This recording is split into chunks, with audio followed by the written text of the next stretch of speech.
Hello and welcome to Films and That. My name's Rob Turnbull. And my name's Sam Hall. Today we are looking at Tumbbad, an Indian horror film which is well crafted and I thought deserved to be discussed.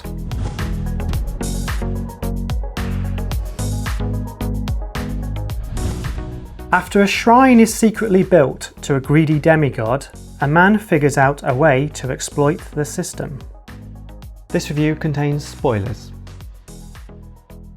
So it's interesting really, like comparing this to Chole, which is another film we reviewed. The only other Indian film we've reviewed so far. Yes, in that we talked about how the film went down kind of several different tones, for different people. There was a bit of comedy, there was a bit of action, there's a bit of drama, romance. This tends to stick down one tone, and that is the horror aspect. Yeah, I don't know much about the history of Indian film, but I always sort of viewed the Chole method as being just kind of like the way that it was done there. And I do wonder if there's sort of been like a call to try and sort of expand and, draw in those international audiences, because that's where the money is these days. So the film's split up into three chunks, definitely a beginning, middle and end. The first act of the film takes place in 1918 and it's when our main character is a child. He's living with his mother and brother. There's this underplot of the mother being the mistress to this sarkar and looking after the grandmother, they call her. One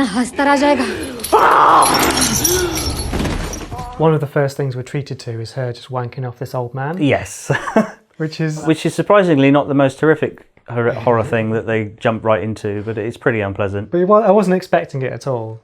No, to the point where I wasn't even 100% sure that was what was happening the first time I saw it. I thought he was doing some kind of weird ritual rite, and then I sort of rewatched it and I was like, oh yeah, of course. That's what's happening here. Jaldi kijiye. I felt that this was a really, really strong opening because it's not often in a lot of Western horror films that you jump right into the horror. You might have like an immediate sort of first scene. You don't normally have like a first act that's like that, that really builds up the horror element. Normally you get that kind of thing much later on in the film. Well, it's interesting, like each of the three chunks of the film kind of can be seen in their own right, independent of the other two. They do fit together, but there is a kind of like dramatic arc within each of these chunks, which I thought was quite interesting.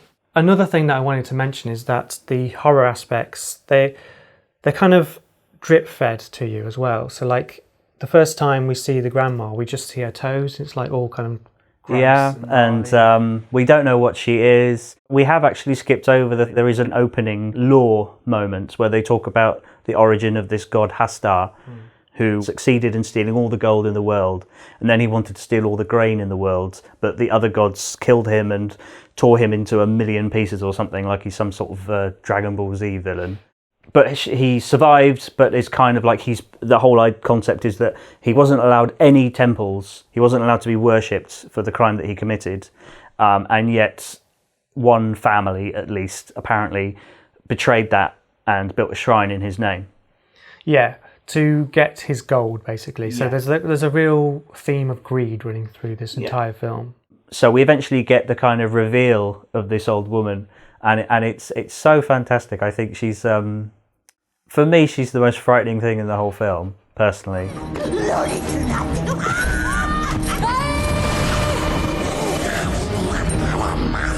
It does sound pretty creepy and looks pretty terrifying as well. It's got like nails through her jaw. Yes, they've sealed her jaw shut because she has some kind of insatiable hunger to the point where she would eat anything, including a person.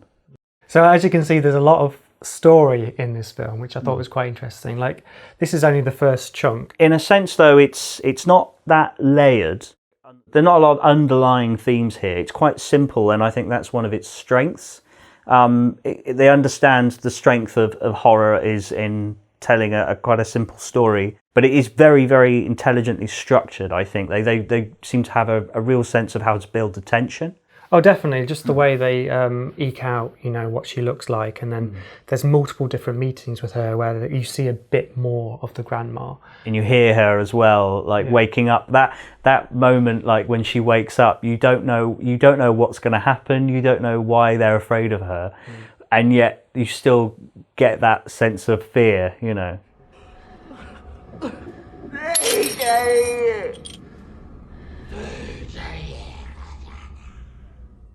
So if we talk about Vinayak, the protagonist, at no point in this film are you supposed to think of him as a hero in any way. Even from a child, he's got this sort of budding sense of greed that overtakes him. And even after his younger brother in this first section dies, he's not happy about it, but he immediately seems so much more concerned about getting this gold once the Sarkar dies in this first section. He dies off screen, by the way. You don't give a shit about the Sarkar. वाड़े में जो खजाना है वो तो अपना होगा ना। सरकार पूरी जिंदगी ढूंढता रहा, कुछ नहीं मिला उसे। खजाने के बारे में वो कुछ ना कुछ तो जरूर जानती होगी।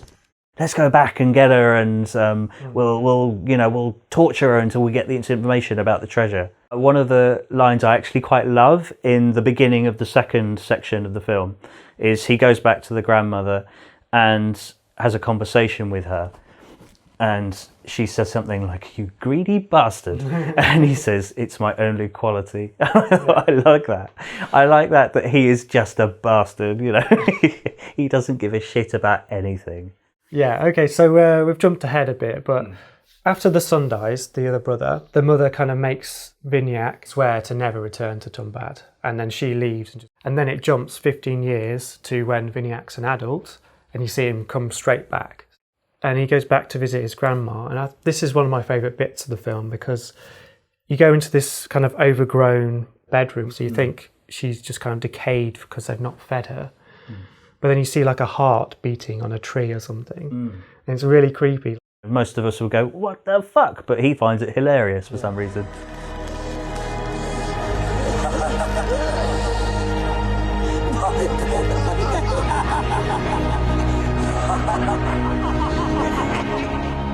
The grandmother's life has essentially been extended by something that she's done. But it also comes at a cost, quite a bad cost. It turns her, as she says, into a monster, and she wants to die. She says something like, "You can't end the never-ending hunger, but you can end my pain." Okay, I'll tell you where the bloody treasure is if you kill me and end my suffering, basically. Yeah. So he sets fire to her. So I guess she's made of wood now, so well, yeah, makes sense. Yeah. Well, like fire is the only thing that can kill these monsters. I think that's their reoccurring theme.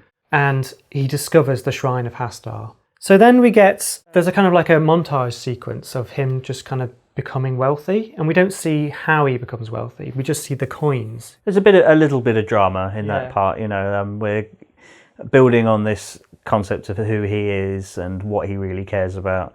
As he starts to build his wealth, he has dealings with his friend. He was an opium dealer with the help of the British Empire. He was worried about where he'd get his income from in the future once the British Empire left.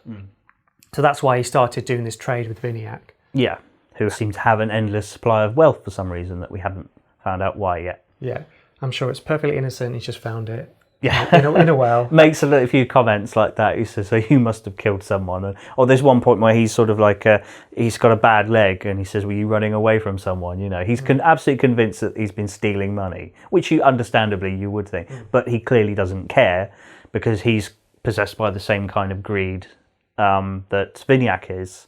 But what we see in this character is that he's not as intelligent as Vinayak, and I think that's ultimately, what is his detriment. I think.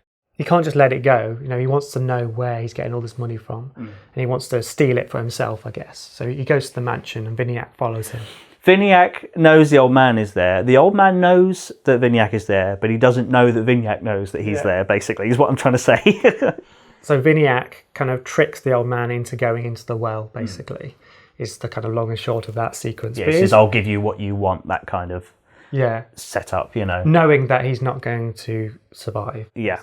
The old man lowers himself into the well, and we discover it's this massive sphere that's just kind of, the walls are just made of meat. Yes. And they're all kind of pulsating. It's really creepy.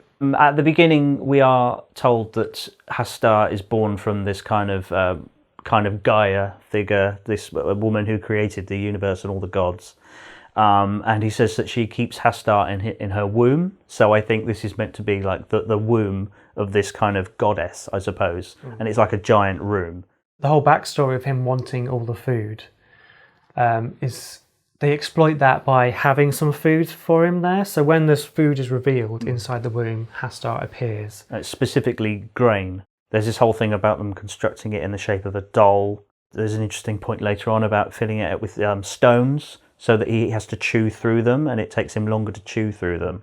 So at this point you realise the doll made of flour is a distraction, and it's basically you find out why.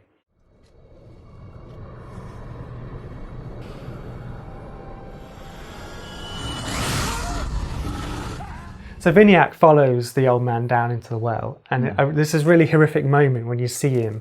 He's been turned into a monster at this point, and he's kind of like melded in with the wall. And his leg is sort of like twisted around as he's coming out the wall. So it turns out that if you are touched by Hastar, or if he bites you or something like that, then you become this monster. So this is what the grandmother had become before. Yeah, but all we know is that you have this internal hunger and your life is now extended. What I find interesting about this, it's the idea of, in Western horror, the threat is almost always death, or just, a ghost going bleh.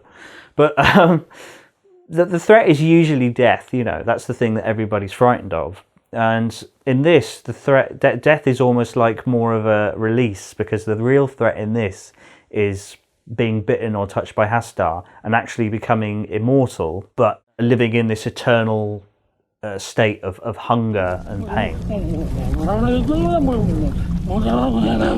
We discover how Vinayak has been getting these coins. So he's been distracting Hastar with a flower doll, and then he's been taking the coins from his loincloth. Yeah, as he's sort of bent over eating, the loincloth is like a sort of a bum bag thing on his back, basically. Yeah. If you're slow, basically, he will probably get you. So you have to be incredibly quick, and Vinayak, as it turns out, is incredibly quick and speedy on his feet. What I found interesting was there's a unlimited amount of coins that come out of this loincloth. And it's really a test of how greedy you are, because if you stay and take more coins and think, oh, just one more, you might be killed or you might be turned into this monster or whatever. It's a real kind of barometer of greed in taking these coins, which I think works really well. This is the point where we find out why Vinayak always turns up with only like a handful of coins instead of, a big bag of it or whatever. Because he's greedy, but he's not too greedy. Yeah, I think he's intelligent enough to know that the greed is not as important as being dead or a monster or whatever. Can we talk about the use of prosthetics in this? Because throughout the film, prior to meeting Hastar, it's all like practical effects. There may be like some CGI elements here and there, like just to amplify the practical effects. But there's a lot of real gore effects, which I think sell the film a lot more than kind of CGI. Yeah, that moment when this old woman is pulling out these sort of skewers out of her mouth, it's just wonderfully done. But then when we do see Hastar, I was a bit disappointed that he was like a CGI monster. He was obviously written into the script as being something that could climb walls and was incredibly, had a superhuman speed. It's fine for me. It is noticeable that it's CGI, but it didn't take me out of the film too much. It just stuck out because the rest of it is so practical. That's why I talked about, the grandmother actually was more frightening than Hastar for me, in terms of the way they looked anyway. But I guess the horror with Hastar is what happens if he does bite you. And the moment when we see the friend character in the wall with his leg twisted up and he gets his arm ripped off at one point, it is so unpleasant, and it's a really good horror moment, that. Yeah, and Vinayak takes pity on him at that point and sets fire to him to kill him, so he doesn't live this horrible existence. But not before he steals some coins first. Yeah. Yeah. Well, yeah, he priorities.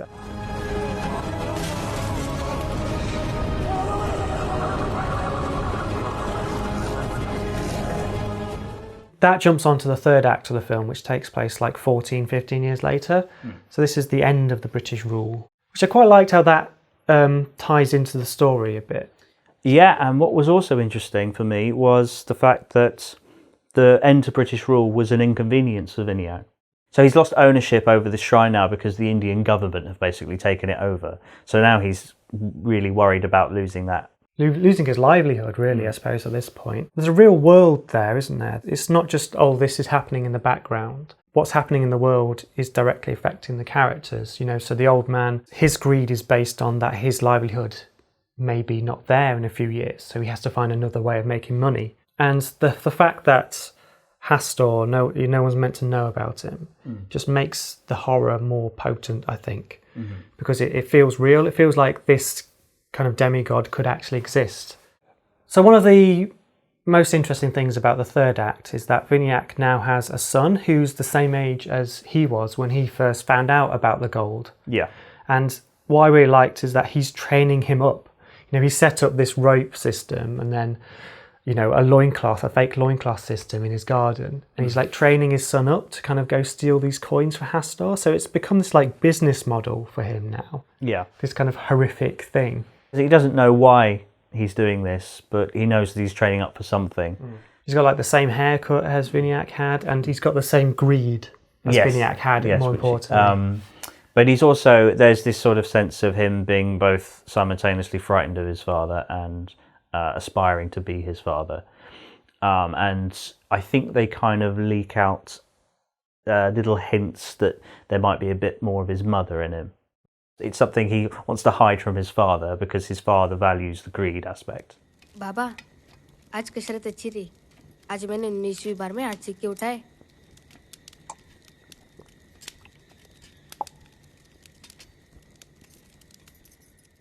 So Vinayak takes his son to see Hastur and he says, finally you're ready, but we're not going to actually do it now. We're just going to practice, so we're not going to take the food down. The son takes initiative and this gets him in a lot of trouble. Nearly, condemns them both at this point. They manage to escape, luckily, but the son gets a pretty big beating for defying his father and showing initiative. There's a lot of child abuse in this film. There's lots of slapping. A lot of slapping. There was a lot of slapping, isn't there? With that sort of, that sound effect.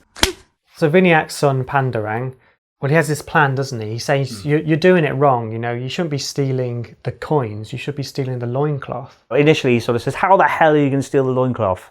Barely got time to gather a couple of coins. And he says, well, what we do is we'll just build lots and lots of flower dolls and throw them around and keep on throwing them and to distract him until we get the loincloth on, and then we'd run away. I think that's kind of quite telling of Vinayak, that he's never thought of that before. In the kind of 15 years that he's been doing it. Clearly Vinayak he's worked out a way, and he's got a comfort kind of system where, he's got good at it, he doesn't want to mess it up, whereas Pandurang is a bit more ambitious. They make all these dolls and they take them down there, and then Vinayak brings 2 out. There's 1 Hastur for every doll that they've made. And then he realises, I love that moment when Vinayak realises this, and he's like, oh shit, don't take the other ones out. And then the son's being taking 5 or 6 of them out at once. I don't think what we have mentioned here is that they're protected by a kind of ring of grain. Oh yeah. Which acts as a kind of force field, basically. Yeah, that's important, because there's this extended sequence when they're kind of just stuck in this womb and they don't know how to get out.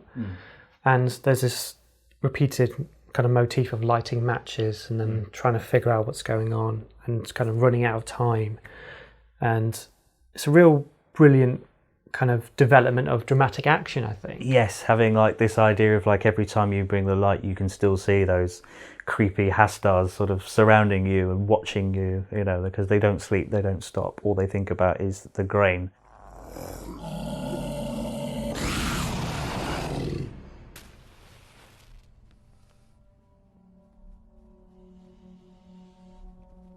You definitely can have too much of something, I think is the kind of metaphor there. Hastur will never be satisfied. He will always want something. There's a real sense of how the greed has hurt them at that point. They wanted more than they could carry, and it's kind of backfired in their face. So in order to save his son, he sacrifices himself. He straps the dolls to his body, he climbs up the rope, the Hastars all get at him and grab him and bite him, but he overcomes them, he gets out of the well thing, and it turns out he's put a ring of grain around the well as well, so all the Hastars that follow him all die as they come out. But unfortunately, this means he's been bitten and he's been turned into a monster at this point. So he has got the loincloth though, hasn't he? Yes, and that's what's really interesting, because there's a moment where you're like, finally Vignac has done the good thing, he's helped his son escape, he's sacrificed his life for it, and he has done that, but he's also managed to get the loincloth, and he's thinking of his son.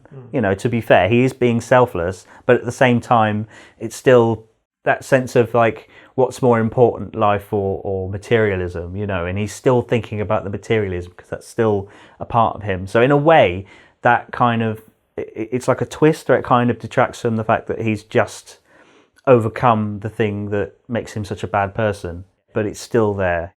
Pandurang decides he's not going to take the loincloth. Yeah, he would rather have his father than the money, Yeah. I think, at that point. And he decides to have neither.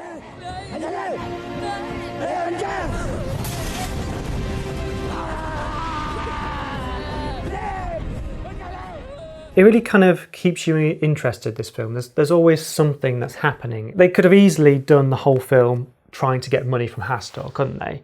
But then there's this beginning section of the grandmother, and we don't even see Hastur in the beginning section. But then there's this other aspect at the end of Pandurang and this kind of legacy that Vignac leaves. So it's a real interesting way it's structured, I think, which is why I wanted to talk about it. Because I guess in a Western film, you would split that into 3 films, wouldn't you?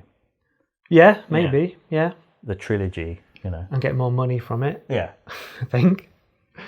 But I would rather have something like this. This feels like a film with horror elements, not a horror film. Yeah. Does that make sense? Because horror films, usually the ones I've seen, have been very weak on story, very weak on characterization, things like that. And this isn't, you know, there's dramatic arcs everywhere. The whole thing of being alive forever, not being able to satiate your hunger, that's more of a psychological thing, isn't it? It's not like a physical reaction to pain. It's about the intelligent reaction to understanding your life beyond this point. So what are your final thoughts on Tumbbad, Sam? So I really liked it. It did really resonate with me as a horror film, and I did want to watch it again, which it's quite uncommon, you know. Unfortunately, we don't seem to get a lot of enough foreign language horror films for my liking, and yet a lot of the foreign language horror films I do like, you know, most of them I like more than a lot of the Western horror films I like. You know, I absolutely adore Ringu, for example.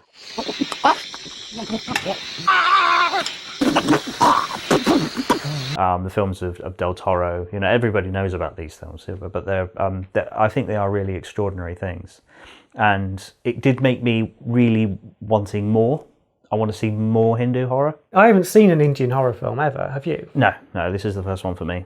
But I wonder how you can have a horror film when you have like romantic elements and comedy, like the Masala films we were talking about earlier. This shift to this kind of Western style may be allowing for this. It could, but then I did think about it, and I tried to think of like a Western equivalent. The closest thing I could think of with the Rocky Horror Picture Show. You know? Well, the closest equivalent to this? Well, no. The closest equivalent to a more traditional Indian film that would also be a horror. Oh, okay. Yeah. I see what you mean. It would detract from the horror aspects if you started having a laugh and a joke, wouldn't it? Yeah, and a song and a dance. किंतु सूर्योदय से पहले उंगली दबा के अंगूठा बना दूंगी tau tau. Yeah, because the entire film is very gloomy, isn't it? We didn't even mention that it's just raining all the time. I love that as well, but that makes the atmosphere so brilliant. Yeah. The colour palette as well, like the blue in the mansion, the red in the womb. There's a lot of gold as well. It's just really well shot and really well crafted. Rarely do you see a horror film with this much thought put into the other aspects of like cinematography and things like that. But I'm pretty sure he does take his son to a brothel at one point, which I thought was a bit... He looks like he's 14 or something. Yeah. You're taking him to a brothel. You're not going to win Dad of the Year mug, are you? No mug for you this year. He's not very likeable throughout the entire film, actually, is he? No, as I said, yeah, he's not. It's not even an anti-hero, because you can't really justify anything he does. When he does something good, it's when he stops somebody from suffering, rather than like, oh, you know, you can have a coin, you can have a coin. He never does that, does he? Yeah. Unless he wants to get something out of someone. No, it's all about his kind of personal wealth.